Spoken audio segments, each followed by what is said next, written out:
CH246 दृष्टि का शक।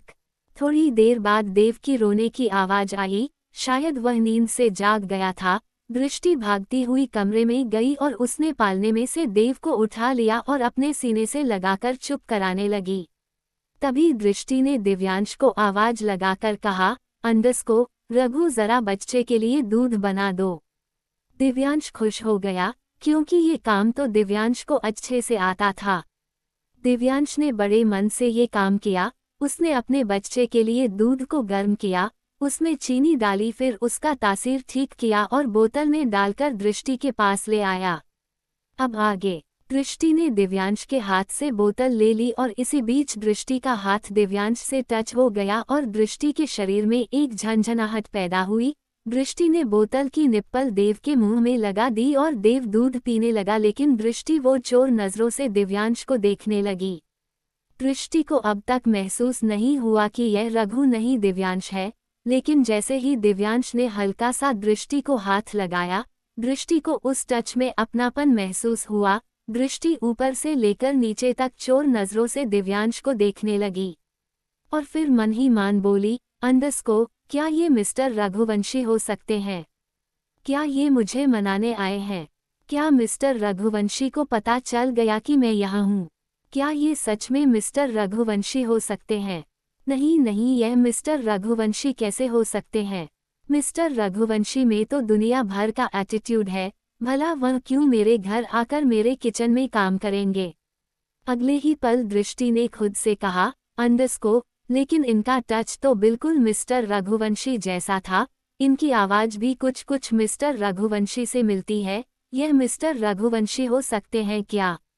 इनकी पर्सनैलिटी भी कितनी रिच है और कितने हैंडसम भी हैं। क्या सच में यह मिस्टर रघुवंशी हो सकते हैं? हे भगवान, मैं तो पागल हो जाऊंगी। नहीं नहीं, यह मिस्टर रघुवंशी नहीं हो सकते। मिस्टर रघुवंशी ने मुझे डाइवर्स दे दिया, भला वह क्यों मुझे मनाने आएंगे?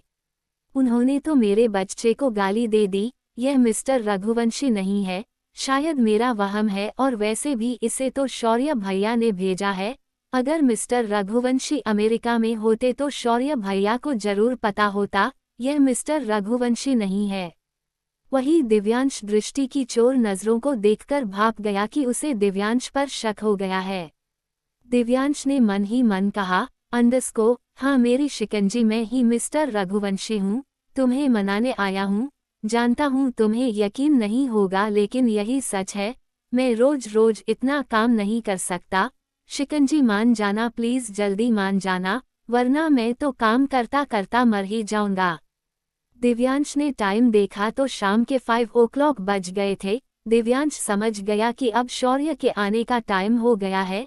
दिव्यांश ने दृष्टि की ओर देखकर कहा, अंडस को, मैं चलता हूँ, मेरी शिफ्ट खत्म हो गई। क्वोट।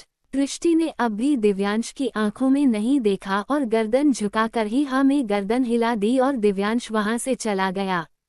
दिव्यांश जल्दी जल्दी पार्किंग एरिया में आया, क्योंकि वह जानता था शौर्य किसी भी वक्त अपने अपार्टमेंट में आ जाएगा। दिव्यांश अपनी गाड़ी की ओर बढ़ रहा था और तभी उसकी टक्कर शौर्य से हो गई। शौर्य के हाथ का जो बैग था वह नीचे गिर गया। दिव्यांश ने जैसे ही देखा कि उसकी टक्कर शौर्य से हुई है, वह वहां से भाग गया। वही शौर्य ने दिव्यांश को भागते हुए देखा तो खुद में ही बड़बड़ाया, अंडस को, बदतमीज कहीं का, एक तो टक्कर मार दी, ऊपर से सॉरी बोलने की जगह भाग गया। शौर्य अपने अपार्टमेंट में चला गया। वही दिव्यांश अपनी गाड़ी तक आ गया था और फिर गाड़ी में बैठकर वहां से चला गया। थोड़ी देर बाद दिव्यांश ने गाड़ी एक होटल के बाहर रोकी और अपने कमरे में चला गया। सांझ दिव्यांश का कमरे में ही वेट कर रही थी। सांझ को देखकर दिव्यांश को हंसी आ गई और फिर वह बेड पर धड़ाम से लेट गया। सांझ ने कहा, अंडस को, क्या हुआ जीजू दीदी मानी? दिव्यांश ने हंसते हंसते कहा, अंडस को, नहीं सांझ, तुम्हें पता है तुम्हारी दीदी ने मुझे नौकर बना दिया। मैं बहुत सारा काम कर कर आया हूँ, ऐसा काम जिसे मैंने सारी जिंदगी नहीं किया। और फिर दिव्यांश ने हंसते हंसते अपनी आपबीती बता दी। सांझ भी दिव्यांश की बात सुनकर सोफे पर हंसते हंसते लोटपोट हो गई। दोनों ही बहुत दिनों बाद हंसे थे। बेशक दिव्यांश ने काम किया था, लेकिन आज उसने 6 घंटे दृष्टि को देखा, दृष्टि के पास रहा, अपने बच्चे के पास रहा। यही सब सोच सोच कर दिव्यांश खुश था। थोड़ी देर बात करने के बाद दिव्यांश ने कहा, अंडस्को, सांझ मुझे लगता है हमें कोई अपार्टमेंट रेंट पर ले लेना चाहिए। सांझ बोली, अंडस्को, हाँ जीजू आप ठीक कह रहे हो, क्यों ना हम शौर्य के घर के आसपास ही कोई अपार्टमेंट देख ले। दिव्यांश उठा और उसने सांझ को हाई फाई देकर कहा, अंडस्को, क्या बात है, हम जीजा साली का दिमाग कुछ ज्यादा ही चलता है। हालांकि दिव्यांश और सांझ के बीच कोई रिश्ता नहीं था, फिर भी सांझ दिव्यांश को जीजू बोलती थी और दिव्यांश भी उसे छोटी बहन की तरह ही ट्रीट करता था। वहीं दूसरी तरफ हीर ने जब कमरे में एंटर किया तो उसकी नज़र बेड पर गई, जहां पीहू बैठी हुई ड्राइंग बना रही थी। पीहू को देखकर हीर के चेहरे की मुस्कुराहट बड़ी हो गई। वह जल्दी से गई, उसने पीहू को गोद में उठा लिया और गोल गोल घुमाने लगी। पीहू ने मुंह बनाकर कहा, अंडस्को, मम्मी ये कितनी गंदी बात है ना। आप मुझसे तो चोरी चोरी रोज मिलती हो, लेकिन डैडी से नहीं मिलती। हीर ने कहा, अंडस्को, पीहू तुम्हारे डैडी कहाँ है। पीहू ने बालकनी की तरफ इशारा कर दिया। हीर ने कहा, अंडस्को, तुमने हमारा सीक्रेट डैडी को तो नहीं बताया। पीहू ने नामे गर्दन हिला दी। हीर ने पीहू के गालों को चूम लिया। पीहू बोली, अंडस्को, शिवाय भैया ने मना किया है। शिवाय भैया ने कहा है कि यह सीक्रेट मिशन है और सीक्रेट मिशन में किसी को कुछ नहीं बताते। हीर ने एक बार फिर से पीहू को कसकर गले लगाया और बोली, अंडस्को, तुम्हारे भैया बिल्कुल ठीक कहते हैं। तभी हीर का फोन वाइब्रेट हुआ। हीर ने फोन चेक किया तो वह शिवाय का फोन था। हीर ने फोन रिसीव किया तो शिवाय बोला, अंडस्को, चाची पीहू को फोन दो। हीर ने पीहू को फोन दे दिया। शिवाय ने फोन पर कहा, अंडस्को, पीहू मैं तुम्हारे लिए बहुत सारी चॉकलेट लेकर आया हूँ, जल्दी से मेरे कमरे में आ जाओ। पीहू ने फोन कट कर दिया और हीर के गाल पर किस करके बोली, अंडस्को, मैं अभी शिवाय भैया को देखकर आती हूँ। हीर ने मुंह बनाकर कहा, अंडस्को, मम्मी को छोड़कर जाओगी। पीहू हीर की गोदी से उतरते हुए बोली, अंडस्को, ओ मम्मी आपको नहीं पता क्या सीक्रेट मिशन में मीटिंग भी करनी पड़ती है। मैं शिवाय भैया के साथ मीटिंग करने जा रही हूँ, समझा करो। पीहू की ऐसी बात सुनकर हीर के चेहरे की मुस्कुराहट और बड़ी हो गई। हीर ने झुककर पीहू के माथे को चूम लिया और पीहू वहां से चली गई। हीर समझ गई कि अब पीहू वापस नहीं आएगी, शिवाय उसे वापस आने ही नहीं देगा। वहीं हीर बालकनी की तरफ देख रही थी, उसके कदम बालकनी की तरफ बढ़ ही नहीं रहे थे। फिर भी उसने एक कदम बालकनी की तरफ बढ़ाया और तभी हर्षवर्धन कमरे में आता नजर आया। हर्षवर्धन ने जैसे ही हीर को देखा उसकी नज़र हीर पर ही टिक गई। वहीं हीर हर्षवर्धन को देखकर अपनी घबराहट को कंट्रोल करने की कोशिश करने लगी। दोनों एक दूसरे को देख रहे थे। दोनों के बीच बस 10 कदम की दूरी थी, लेकिन वह 10 कदम हीर से तय नहीं हो रहे थे। हीर ने नोटिस भी किया कि हर्षवर्धन के हाथ में वाइन का गिलास है। हीर को याद आ गया कि उसे वह टैबलेट हर्षवर्धन की वाइन के गिलास में ऐड करनी है। वही हर्षवर्धन तो अपनी जगह जम गया था। उसे कुछ पल के लिए तो यकीन ही नहीं हुआ कि उसके सामने हीर खड़ी है। अचानक ही कमरे की लाइट चली गई। हीर को समझते देर नहीं लगी कि यह सारे काम शिवाय के हैं।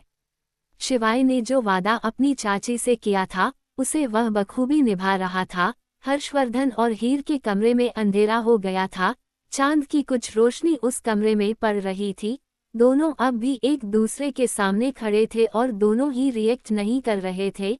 धीरे धीरे हीर की नजरें शर्म से झुकने लगी तो हर्षवर्धन ने कहा, अंडस्को, अब क्या वही खड़ी रहोगी। ये सुनते ही हीर ने नजर उठाकर हर्षवर्धन को देखा। हीर की आंखों में पानी उतर आया था। हीर सुबकने लगी। हर्षवर्धन ने अपने हाथ में पकड़ा हुआ गिलास टेबल पर रख दिया और अपनी बाहें फैला दी। हीर ने वक्त नहीं गंवाया और भागकर हर्षवर्धन के गले लग गई और फूट फूट कर रोने लगी। और इसी बीच हीर ने मौका देखकर हर्षवर्धन की वाइन में वह टैबलेट मिला दी। हीर रो रही थी, हर्षवर्धन उसका सिर सहला रहा था। हीर रोती रही। हर्षवर्धन ने हीर को चुप नहीं करवाया, लेकिन उसे कसकर गले लगा रखा था। हर्षवर्धन जानता था हीर का दर्द उसके आंसुओं के साथ निकल रहा है, वह दर्द जिसे हीर जल्दी से किसी के साथ बांटती नहीं थी। हर्षवर्धन ने हीर को एक हाथ से गले लगाया और अपनी बची हुई वाइन को पी लिया।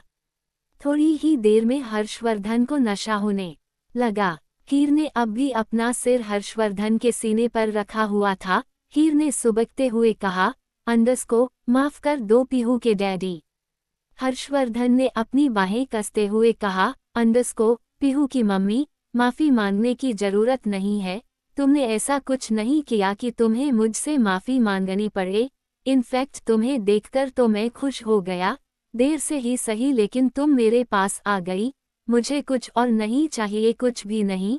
तुम जब से इस मेंशन से गई हो, ठीक से नहीं सोया, ठीक से कुछ खाता नहीं हूँ, बेचैनी सी रहती है, लेकिन अब जाकर मुझे सुकून मिलेगा।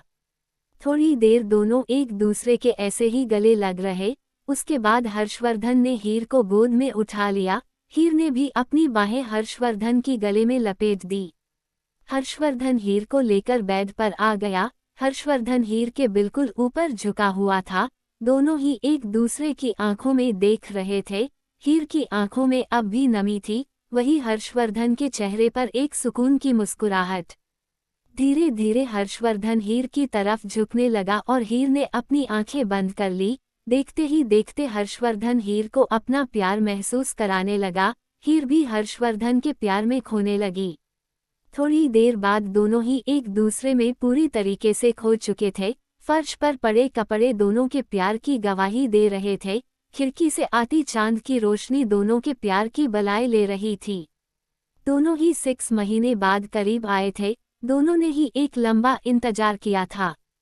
कुछ घंटे बाद सब कुछ शांत हो गया। हर्षवर्धन गहरी नींद में जा चुका था। वही हीर अब भी हर्षवर्धन के सीने पर सिर रखकर लेटी हुई थी। हीर ने हर्षवर्धन को कसकर पकड़ हुआ था। वह हर्षवर्धन को छोड़ना नहीं चाहती थी। वहीं हीर का चेहरा अब भी शर्म से लाल था। आखिर उसने भी तो हर्षवर्धन को 6 महीने बाद महसूस किया था। हीर अब भी हर्षवर्धन का चेहरा देख रही थी, जबकि हर्षवर्धन नशे में चूर होकर सो चुका था। लेकिन हीर वह भी हर्षवर्धन को देखकर खुद में ही शर्मा रही थी। तभी हीर ने हर्षवर्धन को देखकर कहा, अंडस को, सॉरी पीहू की डैडी, मैं हमेशा के लिए नहीं आई लेकिन जल्द आ जाऊंगी, मुझे जाना होगा। आपकी साहिबा आपसे बहुत प्यार करती है, बहुत प्यार।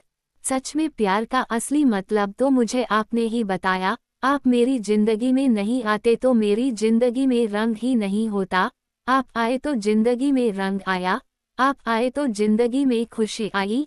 आप आए तो जिंदगी अच्छी लगने लगी। आप आए तो मुझे एक हंसता खेलता परिवार मिल गया, जिसमें सब कुछ है। कहते हुए हीर ने फिर से अपनी बाहें हर्षवर्धन पर कस दी और हर्षवर्धन के सीने पर सिर रखकर सो गई।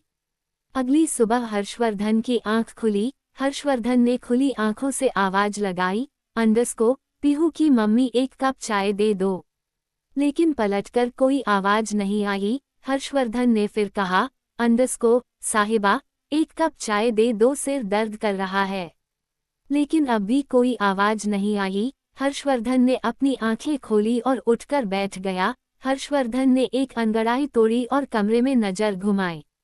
हीर वहां नहीं थी। हर्षवर्धन ने दिमाग पर जोर डाला तो उसे इतना तो याद था कि हीर कमरे में आई थी, लेकिन उसके बाद क्या हुआ हर्षवर्धन को कुछ भी याद नहीं था। हर्षवर्धन के सिर में दर्द हो रहा था। हर्षवर्धन ने अपने दोनों हाथ सिर पर लगाकर दबाते हुए कहा, अंडस को, हीर आई तो थी, फिर कहाँ गई?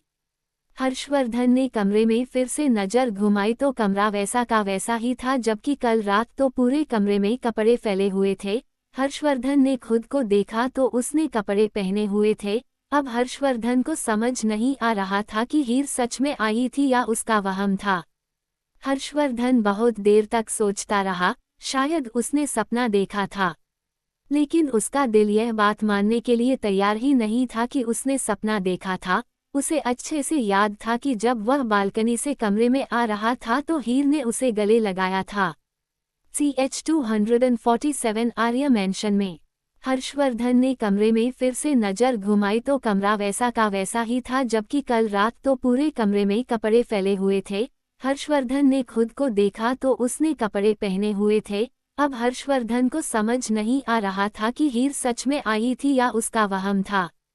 हर्षवर्धन बहुत देर तक सोचता रहा, शायद उसने सपना देखा था, लेकिन उसका दिल यह बात मानने के लिए तैयार ही नहीं था कि उसने सपना देखा था। उसे अच्छे से याद था कि जब वह बालकनी से कमरे में आ रहा था तो हीर ने उसे गले लगाया था। अब आगे हर्षवर्धन को कुछ भी समझ नहीं आ रहा था। फिलहाल वह उठा, वॉशरूम में गया और तैयार होकर बाहर आ गया। हर्षवर्धन नीचे गया और डाइनिंग टेबल पर बैठ गया। हर्षवर्धन के सिर में इस वक्त बहुत दर्द हो रहा था। हर्षवर्धन ने नजर घुमाकर देखा तो आज पहली बार मेंशन के मंदिर का दिया जला हुआ था। जब से हीर गई थी तब से मेंशन के मंदिर का दिया हर्षवर्धन ही जलाता था। वही लड्डू गोपाल को भोग लगाता था, लेकिन आज पहली बार लड्डू गोपाल को भोग लगा हुआ था, मेंशन के मंदिर का दिया जला हुआ था। हर्षवर्धन का शक अब यकीन में बदल रहा था और तभी हर्षवर्धन को कुछ याद आया। हर्षवर्धन डाइनिंग टेबल से उठा, भागता हुआ अपने कमरे में वापस गया। हर्षवर्धन ने आसपास नजर घुमाई और फिर अचानक की उसकी नजर बेड के एक कोने पर गई, जहां हीर की पायल पड़ी हुई थी। पायल को देखकर हर्षवर्धन के चेहरे पर मुस्कुराहट आ गई। हर्षवर्धन ने उस पायल को उठाया और जेब में रख लिया। वह एक पायल थी जिससे हर्षवर्धन समझ गया कि रात को हीर की पायल बेड पर ही रह गई और शायद जल्दी में हीर उसे ले जाना भूल गई। हर्षवर्धन का शक यकीन में बदल चुका था कि हीर रात को आई थी। उसने कोई सपना नहीं देखा, उसने सच में हीर की बाहों में सुकून की नींद ली थी। हर्षवर्धन ने टाइम देखा तो दिन के 11 o'clock रहे थे। हर्षवर्धन पहली बार इतनी देर सोया था। सच में हर्षवर्धन ने एक सुकून की नींद ली थी। हर्षवर्धन नीचे आया तो सब डाइनिंग टेबल पर बैठे हुए थे। आज संडे था, कोई ऑफिस नहीं गया था। हर्षवर्धन के सिर में अभी दर्द हो रहा था। हर्षवर्धन ने पीहू की तरफ देखकर कहा, अंडरस्को, पीहू माँ आई थी। पीहू जो कि दूध का गिलास लेकर बैठी थी, उसने कहा, अंडरस्को, कौन माँ? पीहू का जवाब सुनकर शिवाय, विराज और पैंथर तीनों ही दबी हंसी हंसने लगे। शिवाय और विराज को तो सब कुछ पता था, लेकिन पैंथर को कुछ नहीं पता था। हर्षवर्धन ने पीहू का जवाब सुना तो पीहू की तरफ घूर कर देखा। पीहू ने दूध पीकर शिवाय की तरफ देखकर कहा, अंडरस्को, भैया मुझे नाश्ता नहीं करोगे? शिवाय बोला, अंडरस्को, हाँ क्यों नहीं, मैं अपने प्रिंसेस को नाश्ता जरूर करवाऊंगा। हर्षवर्धन ने शिवाय की बात सुनी तो शिवाय को घूर कर देखा और फिर खुद में ही बड़बड़ाया, अंडरस्को, खुद तो झूठा है ही, मेरी बेटी को भी झूठी बना देगा। ऐसा तो हो ही नहीं सकता कि हीर मेंशन आए और पीहू से ना मिले। लेकिन ये पीहू की बच्ची भी मुझे सच नहीं बताएगी, अपने शिवाय भैया के मिशन में पूरा साथ देगी। इस शिवाय में कुछ तो है जो सब इसकी बातों में आ जाते हैं। शिवाय ने एक मीठी सी मुस्कुराहट हर्षवर्धन को पास करके कहा, अंडरस्को, खुद में ही क्या चाचू बड़बड़ रहे हो? हर्षवर्धन ने अपने दोनों हाथ अपने सिर पर रखकर कहा, अंडरस्को, कुछ नहीं, बस यही कह रहा हूँ कि मेरे लिए भी नाश्ता बना दे और उससे पहले एक कप चाय दे दे, सिर्फ फट रहा है। शिवाय ने एक मेड की तरफ देखकर कहा, अंडरस्को, जाओ चाचू के लिए नाश्ता बना दो और एक कप चाय भी ले आना। हर्षवर्धन ने मेड की तरफ नहीं देखा और ना ही शिवाय की तरफ और अपना सिर पूरी तरीके से डाइनिंग टेबल पर रखते हुए कहा, अंडरस्को, शिवाय मैंने तुझे कहा है, तू जाकर एक कड़कती हुई चाय बनाकर ला और बाद में सबके लिए नाश्ता भी बना दे। शिवाय को गुस्सा आ गया और वह पैर पटक कर बोला, अंडरस्को, चाचू आप हमेशा मुझे ही काम क्यों बताते हो? हर्षवर्धन ने कहा, अंडरस्को, तो किसे बताऊं? विराट छोटा है, पैंथर के हाथ का मैं खाऊंगा नहीं। शिवाय ने गुस्से में कहा, अंडरस्को, क्यों, आप क्या ब्राह्मण हो जो पैंथर के हाथ का नहीं खाओगे? शिवाय ने फिर पैंथर की तरफ देखकर कहा, अंडरस्को, अबे तू मेरा मुंह क्या देख रहा है? खड़ा होकर किचन में जा और चाचू के लिए नाश्ता बना। पैंथर ने कहा, अंडरस्को, ठीक है मैं तो बना दूंगा, लेकिन तुम ही मुंह बनाकर खाना खाओगे। अब तो शिवाय को और गुस्सा आ गया। सही तो कहा था पैंथर ने, उसे खाना बनाना नहीं आता था। जब भी वह चाचू के कहने पर खाना बनाता था तो कभी नमक ज्यादा कर देता और कभी मिर्च, और यही सब सोचकर हर्षवर्धन ने पैंथर को खाना बनाने के लिए नहीं कहा। शिवाय पूरी तरीके से इरिटेट हो चुका था। हर्षवर्धन ने अभी शिवाय की तरफ नहीं देखा और बोला, अंडरस्को शिवाय, रोज तो मेड के हाथ का खाते ही हैं, कभी कभी अपने हाथ का भी खिला दे। वैसे भी बहुत दिन हो गए तेरे हाथ का कुछ भी नहीं खाया। शिवाय इरिटेट हो चुका था लेकिन अपने चाचू की बात नहीं टालता था। शिवाय ने किचन का रुख किया और जाकर किचन में काम करने लगा। सारे नौकर चुपचाप शिवाय को काम करते हुए देख रहे थे। सबको हंसी तो आ रही थी लेकिन कोई नहीं हंसा। वही शिवाय ने घूर कर सबको देखा और बोला, अंडरस्को तुम क्या चाचू को समझा नहीं सकते? और सबने एक साथ ना में एक गर्दन हिला दी। शिवाय बोला, अंडरस्को इस घर में कोई भी नॉर्मल नहीं है, सबके सब कार्टून है। शिवाय काम करता करता अपने काम में खो गया था। उसने हर्षवर्धन के लिए आलू के पराठे बनाए, पीहू के लिए पलावी बनाए, विराज के लिए पोहा बनाया, पैंथर के लिए पास्ता। शिवाय को ये सब काम करना आता नहीं था, लेकिन वह ज्यादातर हीर के साथ किचन में खड़ा होकर पूरे दिन की समरी सुनाता था। इसीलिए धीरे धीरे हीर को देखकर उसने सारा खाना बनाना सीख लिया। थोड़ा बहुत जो रह गया था वह उसने यूट्यूब से देखकर सीख लिया। अब शिवाय बहुत अच्छा तो नहीं लेकिन खाना बना देता था। शिवाय ने सारा खाना बना लिया था, बस वह हर्षवर्धन के लिए पराठे बना रहा था और तभी उसका फोन वाइब्रेट हुआ। शिवाय ने फोन देखा तो वह दिव्यांश का फोन था। शिवाय ने फोन उठाकर कहा, अंडरस्को हेलो। दिव्यांश ने कहा, अंडरस्को यार मुझे बता दे आलू के पराठे कैसे बनते हैं। आज तेरी भाभी को आलू के पराठे खाने हैं। इस पर शिवाय ने कहा, अंडरस्को बहुत आसान है, पहले आटा लगा लो, फिर आलू उबालो, फिर आलू को मेस करके उसके अंदर आलू भर दो, फिर उसकी लोई बना दो, फिर बेल लें, फिर तवे पर डाल दे। इतना कहकर शिवाय ने एक पराठा तवे पर डाल दिया और उस पर घी लगाने लगा। दिव्यांश को कुछ भी समझ नहीं आया। दिव्यांश ने कहा, अंडरस्को शिवाय मजाक मत कर, बताना कैसे मनाऊं। शिवाय ने कहा, अंडरस्को अमेरिका में यूट्यूब नहीं चलता। दिव्यांश बोला, अंडरस्को हाँ चलता है। शिवाय ने कहा, अंडरस्को तो उसमें से देखकर बना लेना, मेरा क्यों दिमाग खा रहा है। दिव्यांश ने कहा, अंडरस्को मैं तो अपनी पकौड़ी वाली को पकोड़े बनाकर हिलाऊंगा, मुझे तो पकोड़े बनाने ही आते हैं। इतना कहकर दिव्यांश ने कॉल कट कर दिया। वही शिवाय ने एक बार अपना फोन देखा, उसे साइड में रख दिया। थोड़ी देर बाद शिवाय ने सबके लिए नाश्ता डाइनिंग टेबल पर लगा दिया। शिवाय ने पीहू को उसके पलावी पर सर्व करते हुए कहा, अंडरस्को पीहू एक भी दाना नहीं बचना चाहिए, चाची कहते हैं ना अन्न का अपमान नहीं करते। पीहू ने हाँ में गर्दन हिला दी और बोली, अंडरस्को हाँ भैया मैं सारा फिनिश कर दूंगी। और तभी घर के मेन डोर की बेल बजी। पैंथर उठकर जाने लगा तो शिवाय ने कहा, अंडरस्को तू खा ले भूख कर, मैं देख लूंगा। तभी एक और मेड आकर वह खोलने लगी तो शिवाय ने कहा, अंडरस्को रहने दो, तुम डाइनिंग टेबल पर पानी लेकर आओ। इतना कहकर शिवाय गेट की तरफ बढ़ गया। शिवाय के हाथ में किचन का कपड़ा था और कंधे पर भी एक कपड़ा टंगा हुआ था। इस वक्त शिवाय हलवाई से ज्यादा कुछ नहीं लग रहा था। शिवाय मेन डोर की तरफ गया और उसने गेट खोल दिए। सामने का नजारा देखकर शिवाय की आंखें खुली की खुली रह गई।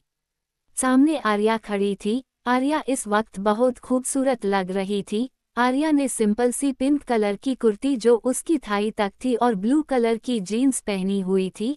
आर्या ने बाल खोल रखे थे, उसके बाल बिल्कुल स्ट्रेट थे, जिसे उसने थोड़े से आगे किया हुआ था। कानों में छोटी छोटी सी झुमकी पहनी हुई थी, हाथों में मोबाइल था, चेहरे पर ना के बराबर मेकअप, हल्की सी लिप बाम लगाई हुई थी। शिवाय तो आर्या को ही देखता रहा। वही आर्या भी शिवाय को ही देख रही थी और मन ही मन सोच रही थी, अंडरस्को ये तो बड़ा मल्टी टैलेंटेड है, चौकीदार है, ड्राइवर है, गार्डन भी साफ करता है और अब देखकर लग रहा है रघुवंशी मैंशन में शेफ का काम भी करता है। वही शिवाय तो आर्या को देखकर अपनी हालत को भूल ही गया। उसने तो सोचा ही नहीं वह किस हालत में आर्या के सामने है। वही आर्या ने उसके सामने चुटकी बजाई तो शिवाय अपने होश में वापस आया। आर्या के ऐसे देखने से शिवाय के चेहरे पर हल्की सी मुस्कुराहट आ गई। आखिर उसने कितने दिनों बाद आर्या को फिर से देखा था। आर्या ने कहा, अंडस्को मिस्टर केयरटेकर, मिस्टर विराज है। ये सुनते ही शिवाय की बोएं तन गई। शिवाय आर्या के सामने से हट गया और गुस्से में विराज को देखने लगा। आर्या की नज़र जैसे ही विराज पर गई, उसके चेहरे पर एक मुस्कुराहट आ गई। वही हर्षवर्धन ने भी जब आर्या को देखा तो हाथ बढ़ाकर कहा, अंडस्को आओ आर्या बैठो। आर्या तो जल्दी से डाइनिंग टेबल के पास चली गई। वही शिवाय गुस्से में विराज को देख रहा था। विराज को तो समझ ही नहीं आया कि शिवाय उसे गुस्से में क्यों देख रहा है। लेकिन कहीं ना कहीं विराज, हर्षवर्धन और पैंथर तीनों ही शिवाय की हालत देखकर हंस रहे थे। आखिर शिवाय की बची कुची इज्जत भी आज आर्या के सामने चली गई थी। आर्या ने उसे केयरटेकर जो बोल दिया था। आर्या भी आकर डाइनिंग टेबल पर बैठ गई। हर्षवर्धन ने शिवाय की तरफ देखा जो मुंह बनाकर आर्या को ही देख रहा था। हर्षवर्धन ने हल्की सी चुटकी बजाकर कहा, अंडस्को शक्ल मत देखो, आर्या को नाश्ता सर्व कर दो। आर्या ने मुस्कुराकर हर्षवर्धन को देखा और बोली, अंडस्को नहीं चाचू, केयरटेकर से मत कहिए, मैं खुद ही सर्व कर लूंगी। शिवाय के लिए केयरटेकर सुनकर अब तो हर्षवर्धन के भी चेहरे पर मुस्कुराहट आ गई। वही शिवाय तो तीनों को गुस्से में देख रहा था और तीनों ही अपनी हंसी छुपाने की कोशिश कर रहे थे। हर्षवर्धन ने आर्या से पूछा, अंडस्को आर्या आज रघुवंशी मेंशन कुछ काम था। आर्या ने कहा, अंडस्को विराज से मिलने आई थी। ये सुनते ही विराज जो कि चाय पी रहा था, उसकी सारी चाय बाहर आ गई और उसे बहुत जोर की खांसी आने लगी। शिवाय को अब एक मौका मिल गया और वह विराज के पास गया और विराज की कमर को जोर जोर से थपथपाने लगा। विराज को अब समझ में आया कि शिवाय उसे इतनी देर से क्यों घूर रहा है। वही शिवाय तो पूरी जान लगाकर विराज की कमर पर पंच मार रहा था। ये सब देखकर आर्या का दिल पसीज गया और उसने शिवाय की तरफ देखकर कहा, अंडस्को मिस्टर केयरटेकर धीरे मारो, देखो ना विराज को कितनी लग रही है। शिवाय का दिमाग तो अब ऑलमोस्ट खराब हो गया था। शिवाय ने एक बार गुस्से में आर्या को देखा और फिर धीरे से मारने लगा और फिर उसने विराज की कमर को रब करते हुए कहा, अंडस्को लगी तो नहीं। विराज ने पप्पू सा फेस बनाकर शिवाय को देखा और नामे गर्दन हिला दी। शिवाय ने फिर विराज को देखकर धीरे से दांत पीसते हुए कहा, अंडस्को पूछ तुझे क्यों मिलने आई है। विराज ने नामे गर्दन हिला दी तो शिवाय ने विराज को आंखें दिखाई। विराज ने मासूम सा चेहरा बनाकर आर्या की तरफ देखा और बोला, अंडस्को आप मुझसे मिलने क्यों आई है। आर्या का पूरा ध्यान पास्ता खाने में था। आर्या ने पास्ता खाते हुए हर्षवर्धन की तरफ देखकर कहा, अंडस्को चाचू पास्ता तो बहुत टेस्टी है। अपनी थोड़ी सी तारीफ सुनकर शिवाय के चेहरे पर मीठी सी मुस्कुराहट आई जो कि ना की बराबर थी। हर्षवर्धन ने कहा, अंडस्को वह क्या है ना, हमारा कुक बहुत दिल से खाना बनाता है। अपनी बात बोलकर हर्षवर्धन ने शिवाय की तरफ इशारा कर दिया। आर्या ने शिवाय की तरफ देखा और बोली, अंडस्को ये खाना आपने बनाया है। शिवाय ने गुस्से में ही सही पर हाँ में गर्दन हिला दी। हर्षवर्धन ने सोचा आज वह शिवाय का इंट्रोडक्शन दे देगा। हर्षवर्धन कुछ बोलता उससे पहले ही आर्या बोली, अंडस्को मैं जानती हूँ इन्हें, यह आपके वॉचमैन है ना और ड्राइविंग भी करते हैं, खाना भी बना लेते हैं, गार्डन भी साफ करते हैं। वाकई आपके केयर टेकर तो सच में बहुत अच्छे और डेडिकेशन के साथ अपना काम करते हैं। आर्या ने फिर शिवाय की तरफ देखकर एक मुस्कुराहट पास की और बोली, अंडस्को आपने सच में बहुत टेस्टी खाना बनाया है। शिवाय ने बस हल्की सी हाँ में गर्दन हिला दी, लेकिन वह अब भी विराज को गुस्से में देख रहा था। विराज ने फिर पूछा, अंडस्को आर्या आप मुझसे मिलने क्यों आई है। आर्या अपना नाश्ता करते हुए बोली, अंडस्को वह क्या है ना, मैंने कल ही कॉलेज ज्वाइन किया है और पापा ने बताया कि वह कॉलेज आपका है, तो मुझे आपसे कुछ हेल्प चाहिए थी। मेरी बहुत सारी पढ़ाई बीच में ही अटक गई। क्या हाल करेगा शिवाय विराज का? क्या शिवाय कभी आर्य के सामने अपनी असलियत बता पाएगा?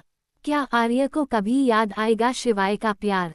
दोस्तों, अभी तो शिवाय की पनिशमेंट शुरू हुई है। मैंने पहले ही कहा था कि शिवाय आर्य को जितना परेशान करेगा उतनी ही उसे पनिशमेंट मिलेगी। भूल गए, शिवाय ने आर्या के बाल भी कटवा दिए था। CH248 दिव्यांश बच गया। आर्या ने फिर शिवाय की तरफ देखकर एक मुस्कुराहट पास की और बोली, अंडरस्को, आपने सच में बहुत टेस्टी खाना बनाया है। शिवाय ने बस हल्की सी हाँ में गर्दन हिला दी, लेकिन वह अब भी विराज को गुस्से में देख रहा था। विराज ने फिर पूछा, अंडरस्को, आर्या आप मुझसे मिलने क्यों आई है? आर्या अपना नाश्ता करते हुए बोली, अंडरस्को, वह क्या है ना, मैंने कल ही कॉलेज ज्वाइन किया है और पापा ने बताया कि वह कॉलेज आपका है, तो मुझे आपसे कुछ हेल्प चाहिए थी। मेरी बहुत सारी पढ़ाई बीच में ही अटक गई। अब आगे। आर्या की बात सुनकर विराज शिवाय को देखने लगा। शिवाय घूरकर विराज को देख रहा था और मन ही मन कह रहा था, अंडरस्को, ये खुद तो चीटिंग करके पास हुआ है, तुम्हारी क्या मदद करेगा छुई मुई।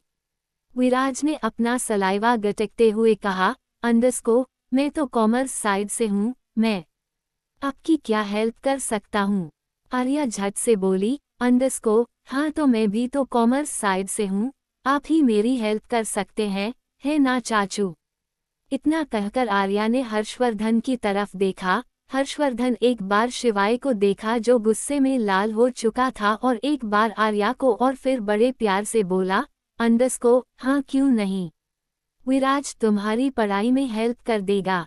शिवाय ने घूरकर विराज को देखा और विराज ने पप्पू सा मुंह बनाकर शिवाय को जैसे कहना चाहता हो, अंडरस्को, मैंने कुछ नहीं किया, जो कुछ किया है चाचू ने किया है। हर्षवर्धन और पैंथर तो अपनी हंसी कंट्रोल करने की कोशिश कर रहे थे। वही आर्या तो विराज को देख रही थी और अपने सवाल के जवाब का इंतजार कर रही थी। तभी हर्षवर्धन ने कहा, अंडरस्को, आर्या विराज तुम्हारी पढ़ाई में तुम्हारी हेल्प करेगा, तुम परेशान मत हो, नाश्ता कर लो। ये सुनते ही शिवाय ने गुस्से में चम्मच को डाइनिंग टेबल पर पटका और अपने कंधे से कपड़ा भी उतारकर डाइनिंग टेबल पर रख दिया और फिर अपने कमरे की ओर चला गया। उसके जाते ही सब हंसने लगे, लेकिन आर्या को तो कुछ भी समझ नहीं आ रहा था कि सब हंस क्यों रहे हैं। अमेरिका में सांझ और दिव्यांश दोनों ने शिवाय के अपार्टमेंट के पास ही एक अपार्टमेंट रेंट पर लिया था। सांझ और दिव्यांश दोनों ही उस अपार्टमेंट में शिफ्ट भी हो गए थे।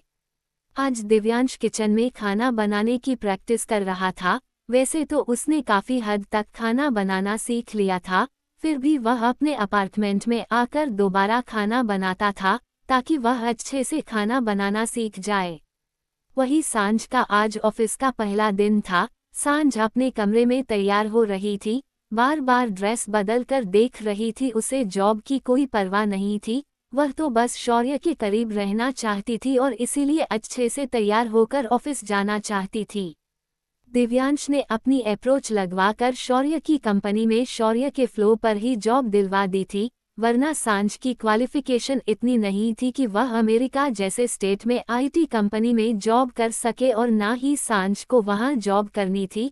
उसे तो बस शौर्य के साथ वक्त बिताना था। दिव्यांश ने फ्लो के मैनेजर से कह दिया था कि सांझ कोई काम नहीं करेगी, ना ही सांझ से कोई बदतमीजी करेगा। सांझ बस शौर्य के आसपास रहेगी तो कोई उस पर कमेंट पास नहीं करेगा। सांझ तैयार होकर डाइनिंग एरिया की ओर आई। दिव्यांश उसके लिए नाश्ता बना रहा था। सांझ को देखकर दिव्यांश ने इशारों में ही कहा, अंडरस्को, कि वह बहुत खूबसूरत लग रही है। वही सांझ के चेहरे पर हल्की सी मुस्कुराहट आ गई। दिव्यांश ने कहा, अंडरस्को, बैठो, मैं नाश्ता लगता हूँ। सांझ बैठ गई। दिव्यांश ने सांझ के लिए नाश्ता सर्व कर दिया और सांझ ने भी नाश्ता कर लिया। सांझ उठकर बोली, अंडरस्को, मैं चलती हूँ जीजू। दिव्यांश ने कहा, अंडरस्को, काम की टेंशन मत लेना, मैंने ऑफिस में सब सेट कर दिया है, बस तुम शौर्य के दिल में अपने लिए जगह बना लेना और शौर्य को शक नहीं होना चाहिए, समझी? सांझ ने हाँ में गर्दन हिला दी और वह अपने अपार्टमेंट से निकलकर चली गई। वही दिव्यांश को दृष्टि से मिलने की जितनी एक्साइटमेंट रहती थी, उससे ज्यादा इरिटेट उसके फ्लैट में जाने के लिए होता था। दिव्यांश का दिमाग काम कर करके खराब होता जा रहा था। वही दृष्टि छोटे छोटे काम भी दिव्यांश से करवाती थी। दिव्यांश ने अपने अपार्टमेंट का किचन समेटा और दृष्टि की फ्लैट की ओर बढ़ गया। दिव्यांश ने फ्लैट की बेल बजाई और दृष्टि ने आकर गेट खोल दिया, लेकिन दिव्यांश ने देखा देव बहुत बुरी तरीके से रो रहा है। दिव्यांश का दिल घबराने लगा। दिव्यांश ने कहा, अंडस को, मैम आपका बेबी रो क्यों रहा है? दृष्टि ने कहा, अंडस को, पता नहीं जब से शौर्य भैया गए हैं तब से चुप ही नहीं हुआ, बस रोए जा रहा है। दिव्यांश ने अपनी बाहें फैलाई और दृष्टि ने देव को दिव्यांश के गोद में दे दिया। दृष्टि को लगा कि शायद देव चुप हो जाएगा, लेकिन देव अब भी चुप नहीं हुआ। दिव्यांश काफी देर तक देव को गोद में लेकर इधर उधर टहलता रहा। करीब 1 घंटे बाद देव धीरे धीरे सोने लगा। दिव्यांश ने देव को अपने सीने से लगा लिया। दिव्यांश 1 घंटे से टहल रहा था तो थक गया, इसलिए वह चेयर पर बैठ गया। उसने देखा देव को भी अपने सीने से लगाया हुआ था। वही दृष्टि ये सब देख रही थी और उसके मन में फिर से उथल पुथल मचने लगी। वह भी सुबह से देव को चुप कराने की कोशिश कर रही थी, लेकिन वह चुप नहीं हुआ और दिव्यांश ने उसे 1 घंटे में ही चुप कराकर सुला दिया। थोड़ी देर बाद दिव्यांश ने देव को पालने में लेटाने लगा तो देव फिर से रोने लगा। दिव्यांश ने फिर से देव को अपने सीने से लगा लिया और चोर नजरों से दृष्टि को देखा, जैसे मन ही मन कह रहा हो, अंडस को, मैंने हमारे बच्चे को संभाल लिया, अब तुम अपना काम खुद कर लो। दिव्यांश ने एक बार फिर उसे पालने में लेटाने की कोशिश की तो देव फिर से जाग गया और रोने लगा। दिव्यांश ने फिर से उसे अपने सीने से लगा लिया और धीरे धीरे हिलाने लगा। देव ने तो आज दिव्यांश को बचा लिया, क्योंकि आज वह दिव्यांश की गोद से उतरना ही नहीं चाहता था। उसे अपने पापा के सीने में घुसकर सोने में अच्छा लग रहा था। दिव्यांश एक बार फिर देव को पालने में लेटाने को हुआ तो दृष्टि ने कहा, अंडस को, रघु रहने दो, वह नहीं सोएगा, मैं जानती हूँ कंजर अपने बाप पर गया है। ये सुनते ही दिव्यांश के चेहरे पर एक मीठी सी मुस्कुराहट आ गई। वही दृष्टि ने कहा, अंडस को, चलो कोई बात नहीं, तुम इसे लेकर बैठ जाओ, आज काम मैं कर लेती हूँ। दिव्यांश ने किसी मासूम से इंसान की तरह हमें गार्डन हिला दी। दृष्टि ने 2 घंटे में पूरे घर का काम खत्म कर लिया। दृष्टि सारा काम खत्म करने के बाद दिव्यांश के पास आई और बोली, अंडस को, तुम कुछ खाओगे? दिव्यांश ने नामे गर्दन हिला दी। दृष्टि ने फिर पूछा, अंडस को, देखो मैं खाना बना रही हूँ, कुछ खाओगे तो बता दो। दिव्यांश ने बड़ी मासूमियत से कहा, अंडस को, जो आप बना देंगी खा लूंगा। दृष्टि ने अपने और दिव्यांश के लिए फ्राइड राइस बना दिए। दिव्यांश अब भी देव को अपने सीने से लगाए चेयर पर बैठा हुआ था। उसने एक बार फिर देव को पालने में लेटाने की कोशिश की, लेकिन देव इस बार भी रोने लगा। दिव्यांश ने उसे अपने सीने से लगा लिया और मन ही मन कोसते हुए कहा, अंडस को, माँ बेटा मेरी जान लेकर रहेंगे। वही दृष्टि ने टेबल पर राइस की प्लेट रखते हुए कहा, अंडस को, लघु तुम भी खा लो। दिव्यांश ऐसा मौका जाने कैसे देता। आज पहली बार वह दृष्टि के हाथ का खाना खाने वाला था। आज से पहले तो दृष्टि ने कभी भी दिव्यांश के लिए कुछ नहीं बनाया था। दिव्यांश ने दृष्टि की ओर देखकर कहा, अंडस को, जी मैं खाता हूँ। दिव्यांश ने जैसे तैसे देव को अपनी गोद में संभाला और फिर से चेयर पर बैठ गया और राइस खाने लगा, लेकिन दिव्यांश ठीक से राइस खा नहीं पा रहा था। एक तो वह बहुत अनकंफर्टेबल होकर बैठा हुआ था, ऊपर से देव उसके ऊपर उल्टा पुल्टा होकर लेटा हुआ था। दिव्यांश ना बैठा था ना लेटा था। दिव्यांश की कंडीशन दिव्यांश ही जानता था। वही दिव्यांश को ऐसे देखकर दृष्टि मन ही मन हंस रही थी, लेकिन उसने दिव्यांश के सामने जाहिर नहीं होने दिया। पर दिव्यांश जानता था दृष्टि उसकी कंडीशन पर हंस रही है। आखिर देव ने दिव्यांश को अजीब सी सिचुएशन में लाकर खड़ा कर दिया था। दिव्यांश थोड़ा भी हिलता तो देव जग जाता। दिव्यांश को उस कंडीशन में देखकर दृष्टि से अब रहा नहीं गया। दृष्टि हंसते हुए बोली, अंडस को, अच्छा रुको, तुम रहने दो, मैं तुम्हें अपने हाथों से खाना खिला दूंगी। तुम बस देव को अच्छे से संभाल लो। दिव्यांश को और क्या चाहिए था। आज पहली बार उसकी शिकंजी ने उसके लिए खाना बनाया था और वह भी उसे अपने हाथों से खिला रही थी। दृष्टि ने प्लेट उठाई और दिव्यांश के पास आकर बैठ गई। दृष्टि अपने हाथों से दिव्यांश को खाना खिलाने लगी। वही दिव्यांश दृष्टि के हाथों से खाना खाते हुए खुद को भाग्यशाली महसूस कर रहा था। मन ही मन कह रहा था, अंडरस्को दृष्टि बस तुम जल्दी से मान जाओ, फिर हम अपने मेंशन वापस चलेंगे, वहाँ बहुत प्यार से रहेंगे, एक अच्छी फैमिली की तरह रहेंगे। उम्मीद करता हूँ कि तुम मुझे माफ़ कर दोगी। मैं तो माफ़ी मांग रहा हूँ, मैंने तो कोई गलती भी नहीं की, लेकिन चाचू कहते हैं कि पतियों को तो बिना गलती के भी माफ़ी मांगनी पड़ती है, इसीलिए इतनी दूर तुमसे माफ़ी मांगने आ गया। आई होप तुम मेरी बात समझोगी। वहीं दूसरी तरफ शिवाय पूरे गुस्से में था। आर्या का विराज से बात करना शिवाय को अंदर ही अंदर जलाने का काम कर रहा था। शिवाय अपने कमरे की बालकनी में इधर उधर टहल रहा था। उसे इस वक्त अपनी पूरी फैमिली पर गुस्सा आ रहा था और आता भी क्यों ना। शिवाय सबके साथ मजाक करता था लेकिन सबका ध्यान रखता था। वही सब तो शिवाय की बैंड बजाने में लगे हुए थे और शिवाय के ससुर ने भी शिवाय को नहीं छोड़ा। उसने भी शिवाय को आर्या के सामने ड्राइवर बता दिया। तभी हर्षवर्धन और विराज शिवाय के पास आए। हर्षवर्धन और विराज तो शिवाय की कंडीशन पर हंस रहे थे, लेकिन दोनों के मुंह से आवाज नहीं निकल रही थी।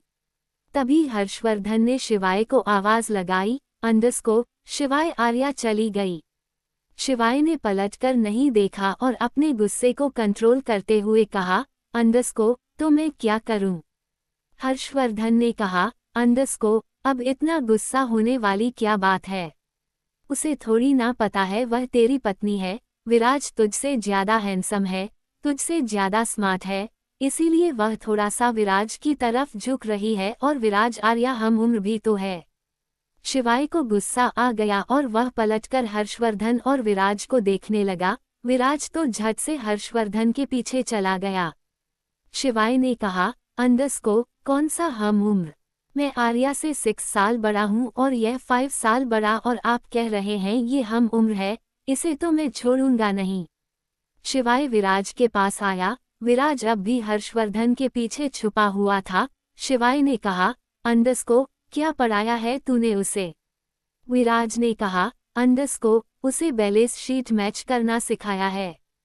शिवाय ने दांत पीसकर कहा, अंडरस्को तेरी खुद की बैलेंस शीट तो मैच नहीं होती, खुद तो तूने अभी बैलेंस करना सीखा है और तू मेरी छुई मुई को बैलेंस शीट मैच करना सिखाएगा। साले अगर तूने उसे गलत पढ़ाया ना फिर तुझे देखता हूँ मैं। अगर मेरी छुई मुई फेल हो गई तो तेरी खैर नहीं, इसलिए ढंग से पढ़ा देना। विराज अब भी हर्षवर्धन के पीछे ही था। विराज ने धीरे से कहा, अंडरस्को भाई एक बात करनी थी। शिवाय बोला, अंडरस्को हाँ बोल क्या बात करनी थी। विराज ने कहा, अंडरस्को वह कल भी आएगी। शिवाय घूरकर विराज को देखकर बोला, अंडरस्को कल क्यों आएगी। आज ही उसे पूरे तरीके से पढ़ा नहीं सकता था। इस पर विराज ने कहा, अंडरस्को भैया मुझ पर गुस्सा मत करो, मैंने कुछ नहीं किया, अगर इतनी ही प्रॉब्लम है तो मैं चला जाता हूँ। अब तो शिवाय का गुस्सा उसके कंट्रोल से बाहर हो गया। उसने विराज के बाल पकड़कर उसे हिलाते हुए कहा, अंडरस्को कहाँ जाएगा तू, कहाँ जाएगा मुझे छोड़कर। विराज ने जैसे तैसे अपने बाल छुड़ाए और शिवाय के कमरे में इधर उधर भागने लगा। वही हर्षवर्धन दोनों को रोकने की कोशिश कर रहा था, लेकिन दोनों में से कोई भी नहीं रुका। विराज रुक जाता तो पिटता और शिवाय उसे तो विराज पर बहुत गुस्सा आ रहा था। आखिर उसकी छुई मुई विराज से इम्प्रेस कैसे हो सकती है। वही हर्षवर्धन दोनों को देखकर मन ही मन दांत पीसकर बोला, अंडरस्को आज दिव्यांश नहीं है तो ये दोनों लड़ने लगे, मैं तो दोनों से परेशान हो गया, कहाँ जाऊं मैं। खुद तो चले गए। फाइनली विराज भागता हुआ हर्षवर्धन के पीछे आ गया और उसने हर्षवर्धन को शिवाय के ऊपर धक्का दे दिया और उस कमरे से भाग गया। शिवाय ने हर्षवर्धन को संभाला और बोला, अंडरस्को चाचू मैं बता रहा हूँ, इसे समझा लो, इससे बोलो कि आर्या से दूरी बना ले, वरना मुझे खुद नहीं पता मैं क्या करूँगा। हर्षवर्धन ने कहा, अंडरस्कोर, क्या करेगा, उस लड़की की तबीयत ठीक नहीं है, हम कुछ नहीं कर सकते। अगर वह विराज के साथ थोड़ा टाइम बिताकर खुश रह सकती है तो इसमें प्रॉब्लम ही क्या है। शिवाय ने कहा, अंडरस्कोर, चाचू क्या बात कर रहे हो? आप कह रहे हो प्रॉब्लम क्या है? अरे देखा नहीं कितना हीरो बनकर घूमता है। मेरी छुई मुई इससे इम्प्रेस हो गई तो इससे प्यार करने लगी तो मैं बता रहा हूँ चाचू, मैं अपनी छुई मुई को किसी को नहीं दूंगा। क्या होगा शिवाय और छुई मुई के रिश्ते का? दिव्यांश कब तक दृष्टि के सामने अनजान बनकर जाएगा? क्या होगा जब सांझ शौर्य से टकराएगी? CH-249 शौर्य की शराफत। हर्षवर्धन ने कहा, अंडरस्कोर, क्या करेगा, उस लड़की की तबीयत ठीक नहीं है, हम कुछ नहीं कर सकते। अगर वह विराज के साथ थोड़ा टाइम बिताकर खुश रह सकती है तो इसमें प्रॉब्लम ही क्या है। शिवाय ने कहा, अंडरस्कोर, चाचू क्या बात कर रहे हो? आप कह रहे हो प्रॉब्लम क्या है? अरे देखा नहीं कितना हीरो बनकर घूमता है। मेरी छुई मुई इससे इम्प्रेस हो गई तो इससे प्यार करने लगी तो मैं बता रहा हूँ चाचू, मैं अपनी छुई मुई को किसी को नहीं दूंगा। अब आगे हर्षवर्धन ने हंसते हुए कहा, अंडरस्कोर, तेरी छुई मुई तुझसे कोई नहीं छीन रहा, ओवर रिएक्ट मत कर, इन सब में विराज की कोई गलती नहीं है, लेकिन तू तो सारा गुस्सा उस विराज पर ही निकल रहा है। बेचारा विराज पहले ही वीरा को अपने दिल की बात कह नहीं पा रहा, ऊपर से आर्या भी उसी को देखकर इम्प्रेस हो गई। शिवाय ने मुंह बनाकर हर्षवर्धन को देखा और हर्षवर्धन ने फिर से हंसते हुए कहा, अंडरस्कोर, अच्छा मजाक कर रहा हूँ, मैं बस ये कह रहा था आज रात मिस्टर मेहता की पार्टी है तो तुम विराज को लेकर चले जाना। शिवाय ने कहा, अंडरस्कोर, विराज जाकर क्या करेगा, आप चलिए ना। हर्षवर्धन ने कहा, अंडरस्कोर, मैं बिजनेस वर्ल्ड में सबको जानता हूँ, लेकिन विराज ज्यादा लोगों को नहीं जानता, उसे अब सबको जानना चाहिए, आखिर वह भी तो अब धीरे धीरे बिजनेस को संभालेगा। वैसे भी मेरा मन जाने का नहीं है, इसीलिए तुम पैंथर और विराज को लेकर चले जाना। शिवाय ने मुस्कुराकर कहा, अंडरस्कोर, सोच लो चाचू, हिना बाजवा आएगी। ये सुनते ही हर्षवर्धन के कान खड़े हो गए, उसके चेहरे पर मुस्कुराहट आ गई। उसने शिवाय को मुस्कुराकर देखा और शिवाय ने भी मुस्कुराकर हर्षवर्धन को। हर्षवर्धन ने कहा, अंडरस्कोर, ठीक है चलता हूँ। इतना कहकर वह उसके कमरे से एक मीठी सी मुस्कुराहट के साथ बाहर आ गया। अमेरिका में सांझ शौर्य के ऑफिस पहुंच गई थी।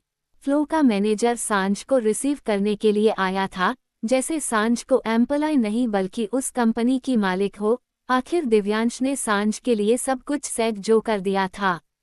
वही मैनेजर ने सांझ को देखकर कहा, अंडरस्कोर, मैम, हमें दिव्यांश सर ने सब कुछ बता दिया है, आपका जब मन करे आप आ सकती हैं और जब मन करे जा सकती हैं, आप पर किसी चीज़ की रिस्ट्रिक्शन नहीं है, आप जिस एम्प्लॉय के पास बैठना चाहती हैं बैठ सकती हैं।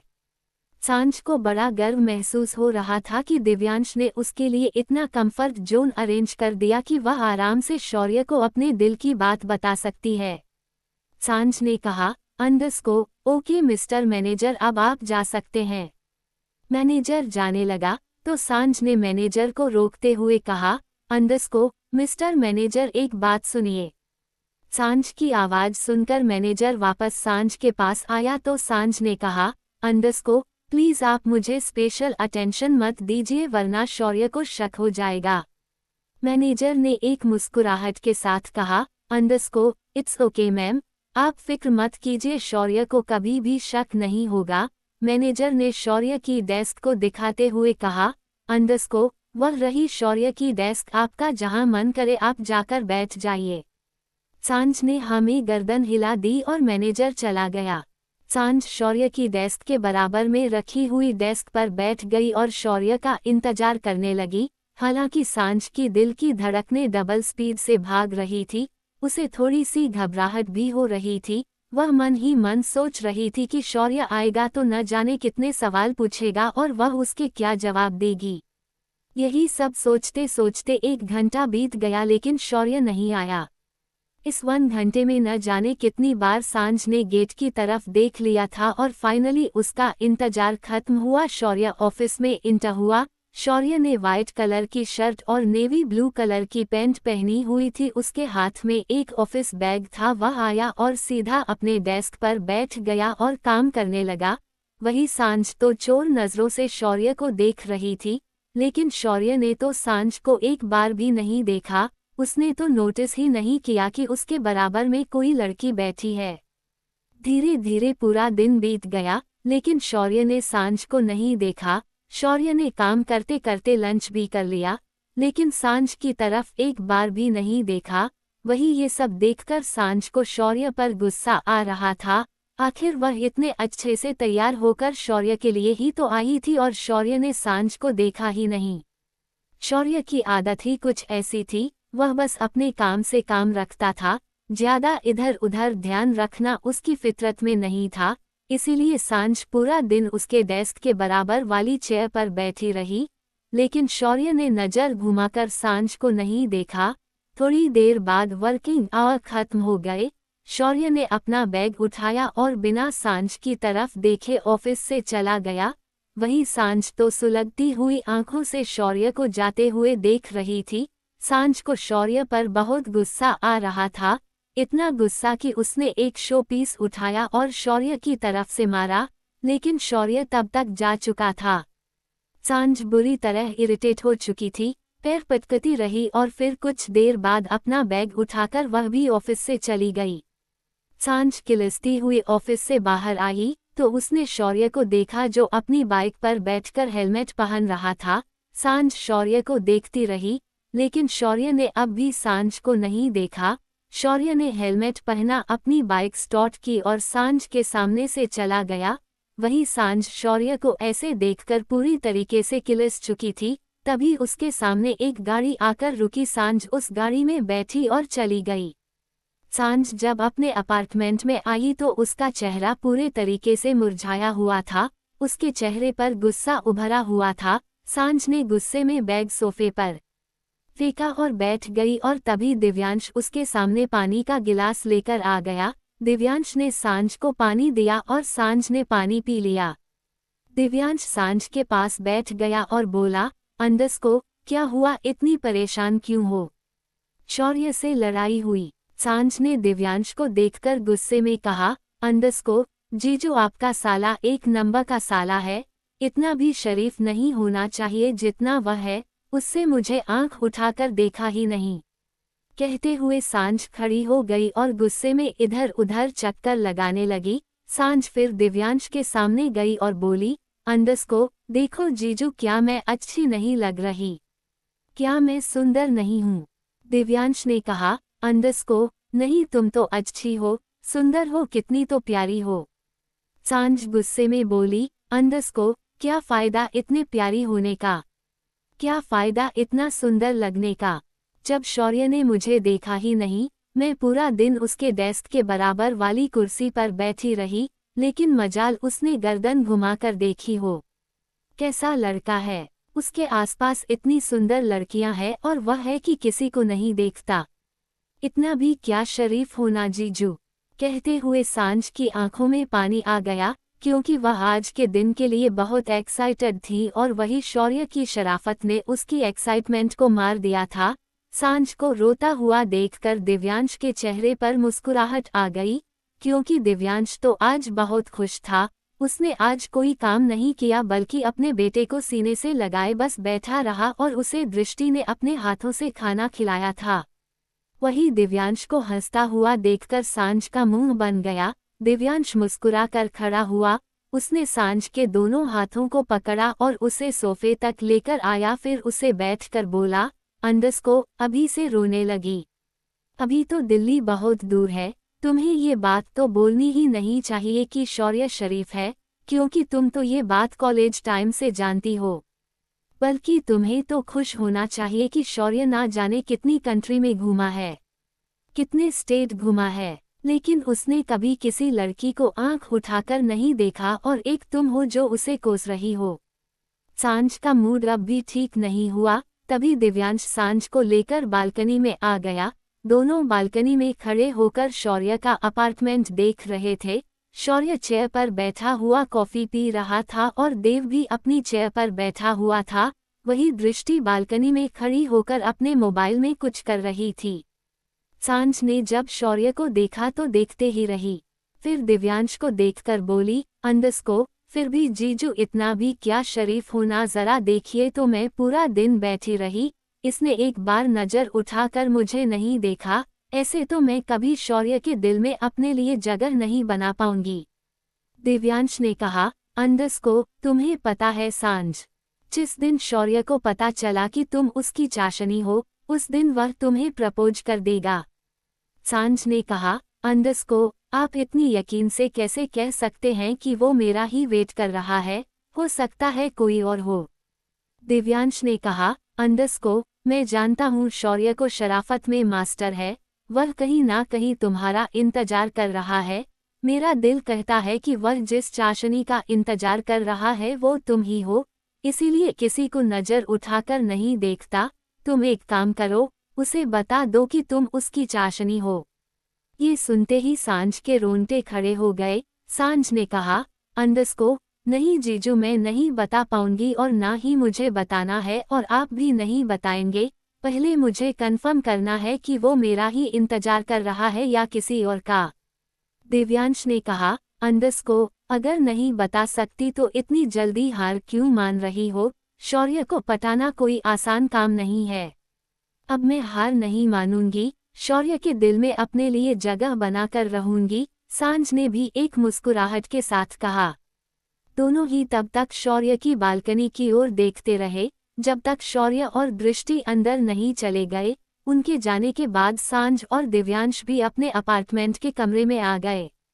इंडिया में हर्षवर्धन ने कहा था कि आज रात सब पार्टी में जाएंगे, इसीलिए सब तैयार हो रहे थे। शिवाय बहुत अच्छे से तैयार हुआ था, इतना कि आज वह बहुत हैंडसम लग रहा था। शिवाय आज काफी टाइम बाद इतने अच्छे से तैयार हुआ था। शिवाय ने ब्लैक कलर का सूट पहना था और वाइट कलर की शर्ट जिसमें उसे बीट करना बहुत मुश्किल था। वहीं विराज ने नेवी ब्लू कलर का सूट पहना था और वाइट कलर की शर्ट विराज भी कम नहीं लग रहा था, लेकिन आज शिवाय के सामने फीका लग रहा था। हर्षवर्धन ने भी चॉकलेट कलर का सूट पहना था। हर्षवर्धन को जब शिवाय ने कहा था कि आज हिना बाजवा पार्टी में आएगी तो उसे बहुत खुशी हुई, इसलिए वह भी बहुत अच्छे से तैयार हुआ था, इतना कि वह चाहता था कि उसकी हीर उसे देखकर खुद को संभाल न पाए। हर्षवर्धन बहुत स्मार्ट लग रहा था। हर्षवर्धन को देखकर कोई नहीं कह सकता था कि उसके 4 साल की बेटी भी है। तीनों ही तैयार होकर मेंशन के हॉल में आए। तीनों ही एक दूसरे को देख रहे थे, तीनों ही एक दूसरे को बीट करने की कोशिश कर रहे थे, लेकिन कोई नहीं कह सकता था कि तीनों में से सबसे ज्यादा हैंडसम कौन लग रहा है। और तभी विराज ने कहा, अंडस्को, वह चाचू, मैंने आपसे बिना पूछे वीरा को भी इनवाइट कर लिया। हर्षवर्धन ने विराज के कंधे पर हाथ मार कर कहा, अंडस्को, हाँ, पहली बार मुझसे बिना पूछे कुछ अकल का काम किया है।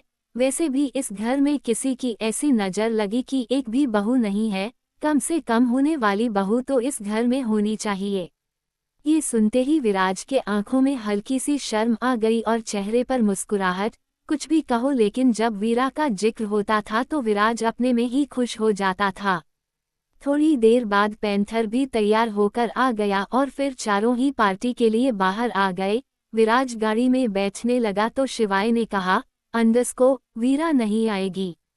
विराज ने कहा, अंडस्को, वह हमें डेस्टिनेशन पर ही मिलेगी, उसके घर से वेन्यू पास पड़ता है। चारों गाड़ी में बैठ गए और पार्टी के लिए निकल गए। थोड़ी देर बाद चारों ही पार्टी में मौजूद थे। चारों के हाथ में एक ड्रिंक थी। पैंथर का फोन फिर से वाइब्रेट करने लगा। पैंथर ने फोन देखा तो वह पूर्वी का था। पैंथर ने फिर से फोन कट कर दिया। शिवाय पैंथर को ही देख रहा था। वही पैंथर के चेहरे पर कोई इमोशंस नहीं थे। वह तो जैसे मान चुका था कि अब पूर्वी को कभी अपनी जिंदगी में लेकर नहीं आएगा। थोड़ी देर बाद पैंथर का फोन फिर से वाइब्रेट हुआ तो पैंथर पार्टी के कोने की तरफ चला गया। शिवाय भी पीछे पीछे चला गया। शिवाय ने पैंथर के कंधे पर हाथ रखकर कहा, अंडस्को, कब तक अपने आप से लड़ेगा? इन सब में पूर्वी की गलती नहीं थी। पैंथर ने कहा, मैं जानता हूँ सर, पूर्वी की गलती नहीं थी, लेकिन मैं नहीं चाहता फ्यूचर में फिर से इतिहास दोहराया जाए, फिर से कोई पूर्वी को किडनैप कर ले और मुझसे कुछ गलत करवा दे। मैंने बचपन से लेकर आज तक रघुवंशी फैमिली का नमक खाया है, मैं इस फैमिली से वफादारी करना चाहता हूँ, लेकिन पूर्वी की वजह से गद्दारी कर बैठा, लेकिन अब गद्दारी नहीं करना चाहता। मैं पूर्वी को अपनी जिंदगी में नहीं लाऊंगा, कभी नहीं लाऊंगा। मैं अपनी कोई कमजोरी अपने ऊपर हावी नहीं होने दूंगा। CH-250 party. पैंथर ने कहा, मैं जानता हूँ सर, पूर्वी की गलती नहीं थी, लेकिन मैं नहीं चाहता फ्यूचर में फिर से इतिहास दोहराया जाए, फिर से कोई पूर्वी को किडनैप कर ले और मुझसे कुछ गलत करवा दे। मैंने बचपन से लेकर आज तक रघुवंशी फैमिली का नमक खाया है, मैं इस फैमिली से वफादारी करना चाहता हूँ, लेकिन पूर्वी की वजह से गद्दारी कर बैठा, लेकिन अब गद्दारी नहीं करना चाहता। मैं पूर्वी को अपनी जिंदगी में नहीं लाऊंगा, कभी नहीं लाऊंगा। मैं अपनी कोई कमजोरी अपने ऊपर हावी नहीं होने दूंगा। अब आगे। पैंथर अपनी बात बोलकर जाने लगा तो शिवाय ने पैंथर का हाथ पकड़कर उसे रोक लिया। शिवाय ने पैंथर की बाजू पकड़कर अपनी तरफ घुमाया और बोला, तू रघुवंशी मेंशन का कुत्ता नहीं है, जिससे मैं वफादारी की उम्मीद करूंगा। तुझे हम भाई बोलते हैं और बोलते ही नहीं, तुझे मानते भी हैं। और तुझे क्या लगता है कि तू सैक्रिफिस करेगा और हम तुझे करने देंगे? हम सब खुश रहेंगे और तू अकेला रहेगा। तू खुद को समझता क्या है?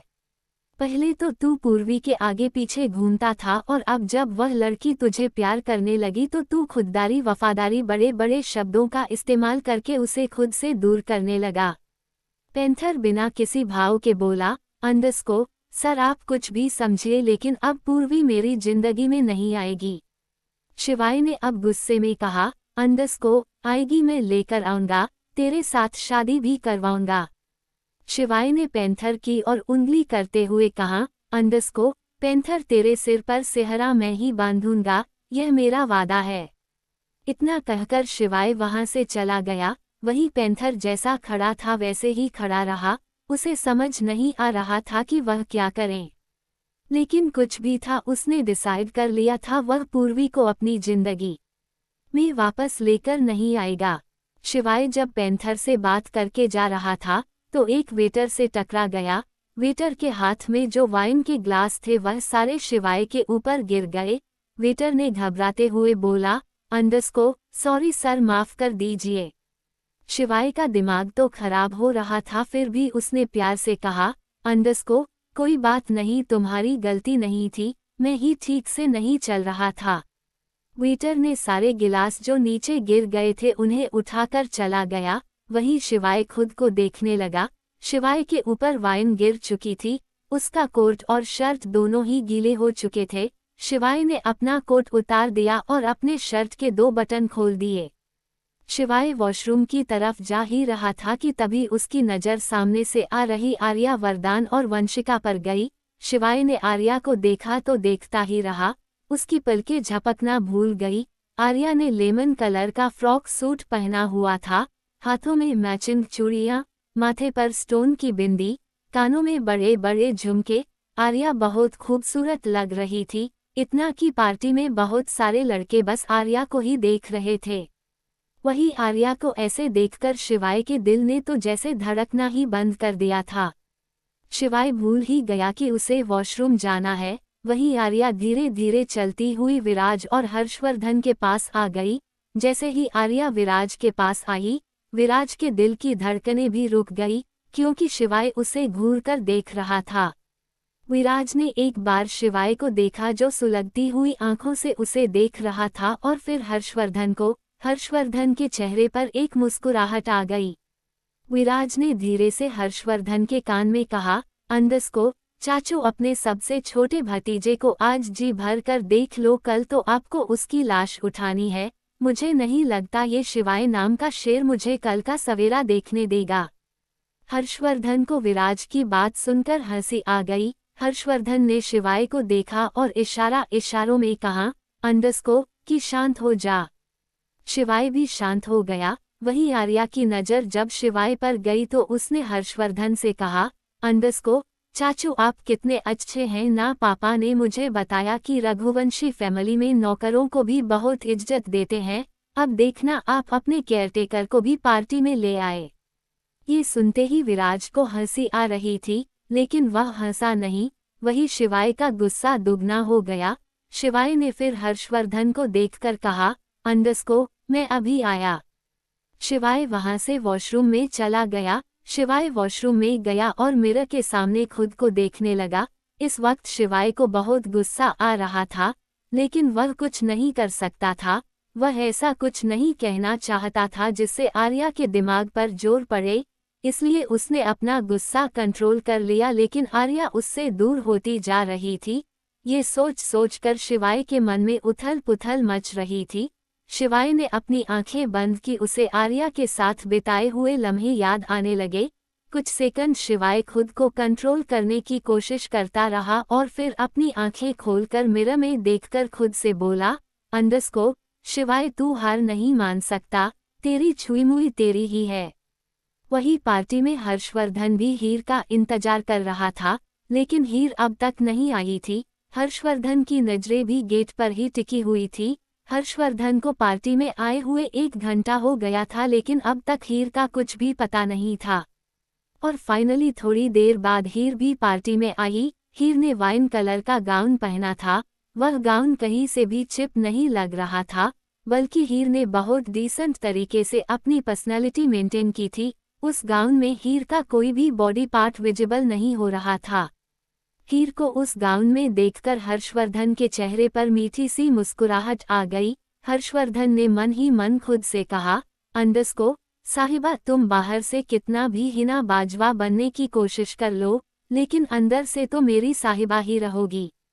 वहीं हीर जब पार्टी में आई तो बहुत सारे लोग हीर के आसपास आ गए, क्योंकि शिवाय ने हीर को बहुत जल्दी फेमस करवा दिया था, जिस वजह से हीर की बहुत सारी फैन फॉलोइंग बन गई थी।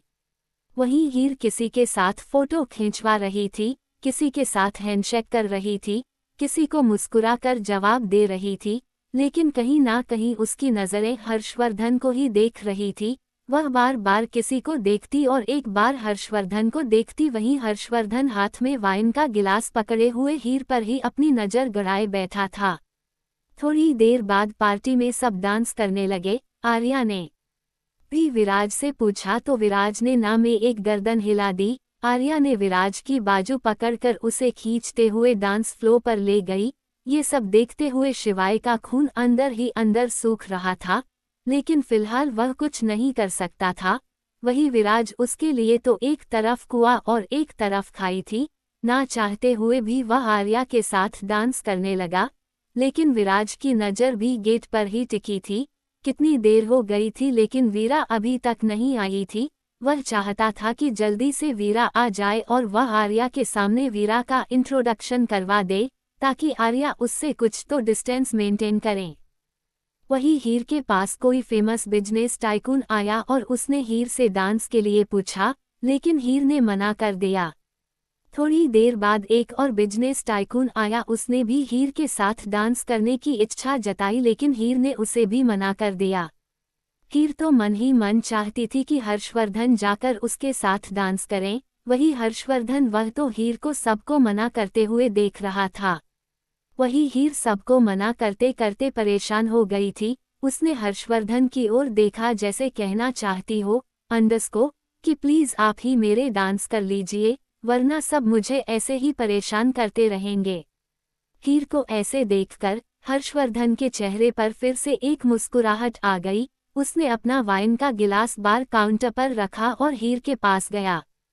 हर्षवर्धन ने अपना एक हाथ हीर की तरफ बढ़ाया और हीर ने अपना हाथ हर्षवर्धन के हाथों पर रख दिया। हर्षवर्धन हीर को लेकर डांस फ्लो पर आ गया। दोनों ही एक दूसरे की आंखों में देखकर डांस करने लगे। हर्षवर्धन हीर के साथ बहुत खुश था, वहीं हीर भी हर्षवर्धन का साथ पाकर बहुत ज्यादा ही खुश नजर आ रही थी। दोनों एक दूसरे से बिना कुछ कहे बस डांस कर रहे थे। वैसे भी हर्षवर्धन हीर के बीच बातें नहीं होती थी, वह तो आंखों आंखों में ही बातें कर लेते थे। दोनों का प्यार साइलेंट था। दोनों ही बिना कुछ कह एक दूसरे की बात समझ जाते थे। वही विराज डांस तो आर्या के साथ कर रहा था, लेकिन नजरे शिवाय पर गए हुए था।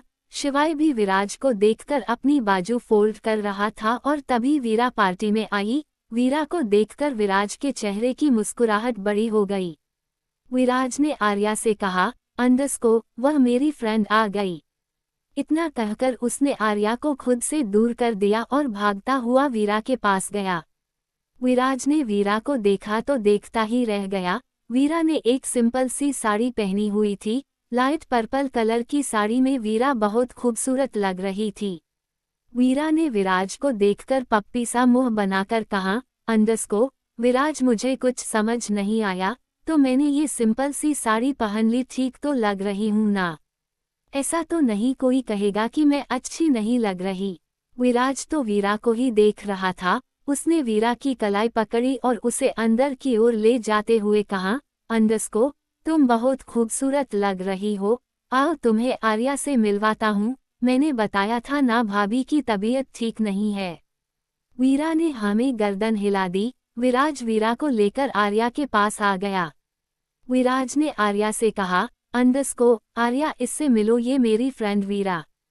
आर्या ने मुस्कुराकर वीरा को देखा और वीरा ने भी मुस्कुराकर आर्या को।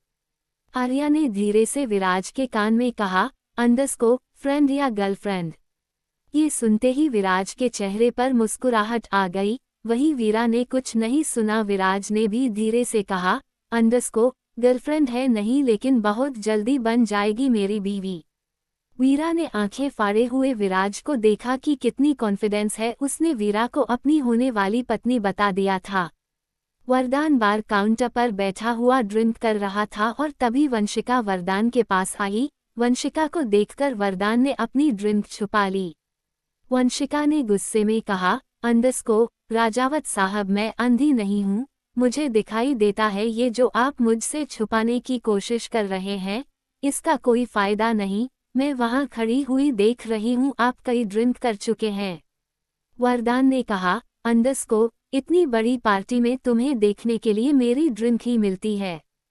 जाओ जाकर सहेलियां बनाओ, एक दूसरे की साड़ी देखकर बातें बनाओ, कुछ गॉसिप करो, एक दूसरे का नेकलेस देखकर थोड़ी जलन महसूस करो। लेकिन तुम तो जब से पार्टी में आई हो बस मुझे ही घूरे जा रही हो। अब मैं बाहर भी ड्रिंक ना करूं? देखो वंशिका, ये तो बहुत ज्यादा जाती हो जाएगी मेरे साथ। वंशिका गुस्से में बोली, अंडस्को, राजावत साहब, जाती तो आपकी घर जाकर होगी, यहाँ तो मैं शर्म के मारे कुछ नहीं कह रही, लेकिन आप जरा घर चलिए, मैं बताती हूँ। वंशिका का गुस्सा देखकर वरदान ने ड्रिंक बार काउंटर पर रख दी और वंशिका की कलाई पकड़कर डांस फ्लोर पर ले आया। वरदान ने वंशिका की कमर पर हाथ रखकर खुद से सटाकर कहा, अंडस्को, क्या बात लेकर बैठ गई, तुम भी चलो डांस करते हैं। वंशिका अब भी गुस्से में थी। वरदान के इतना रोमांटिक होने से भी उसका मूड ठीक नहीं हुआ, बल्कि वह तो हर दूसरे तीसरे दिन की बात थी। वरदान और वंशिका के बीच ड्रिंक को लेकर बहस हो ही जाती थी। वरदान ने वंशिका का मूड खराब देखा तो डांस करते हुए कहा, अंडस्को, अच्छा आगे से नहीं करूँगा, अब तो मुस्कुरा दो, देखो कितना अच्छा माहौल है, कितनी अच्छी पार्टी, और अब तो धीरे धीरे सब कुछ ठीक हो गया, लेकिन अब भी तुम ऐसे गुस्से में रहती हो तो मुझे अच्छा नहीं लगता। वंशिका ने कहा, अंडस्को, आपकी मीठी बातों में अब मैं नहीं आऊंगी, घर जाकर आपकी सारी बोतल मैंने घर से बाहर न फेंकी तो मेरा नाम भी वंशिका राजपूत नहीं। बहुत हुआ मिस्टर रजावत, मैं कुछ कहती नहीं हूँ, इसका मतलब यह नहीं कि आप दिन रात नशे में ही डूबे रहेंगे। वरदान वंशिका के चेहरे के थोड़ा सा करीब हुआ और उसकी आंखों में देखकर बोला, अंडस्को, उसे नशे में वह बात नहीं वंशिका जो तुम्हारी आंखों के नशे में है। ये सुनकर वंशिका के चेहरे पर हल्की सी मुस्कुराहट आ गई, लेकिन वह वरदान के सामने हंसना नहीं चाहती थी, इसलिए उसने स्ट्रगल करके मुस्कुराहट को कंट्रोल कर लिया। वंशिका ने कहा, अंडस्को, अगर मेरी आंखों से नशा होता है तो इसी नशे को कीजिए, खबरदार अगर आज के बाद आपने ड्रिंक को हाथ भी लगाया, सच कहती हूँ रजावत साहब, आपको छोड़कर चली जाऊंगी। ये सुनते ही वरदान ने अपनी पकड़ वंशिका पर मजबूत करते हुए कहा, अंडस्को, ऐसा मत कहो वंशिका, बहुत मुश्किल से तुम मुझे मिली हो, छोड़कर जाने की बातें मत किया करो, वरना ये दिल धड़कना भूल जाएगा। तुम नहीं जानती तुम्हारे बिना मैंने 18 साल कैसे कटे हैं। अब 18 मिनट भी तुमसे दूर नहीं रह सकता। क्या वरदान वंशिका को मना लेगा? क्या शिवाय आर्य को फिर से अपने नजदीक लाने में कामयाब होगा? क्या होगा ही हर्षवर्धन के साइलेंट लव का?